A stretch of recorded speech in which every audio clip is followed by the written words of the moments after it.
Hello, and welcome to Fusion Writing, where building character meets creating structure. Well, we are starting a whole brand new month, and we've got wonderful new topics to present to you this month. I can't wait for my turn, but Victoria comes first.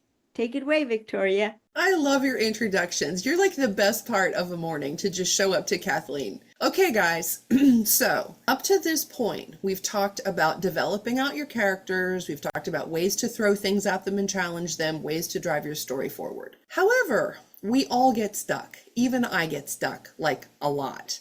So I created the Writer's Unblocked worksheet as a way to help you get unstuck or to potentially vet out a new idea so that you can see it from a 10,000-foot view and decide, is it really interesting enough to pursue in a long form? And do I think I can make it work? So come back tomorrow for the map, because I'll be walking you through an assessment that gives you a specific 5-point plan for how to look at that idea and get yourself unstuck. So don't miss out on that. With that, I'll throw it to Kathleen for her compass. Okay, thank you so much, Victoria. Well, with being a new month, we're starting on a whole new character trait, one character trait each month.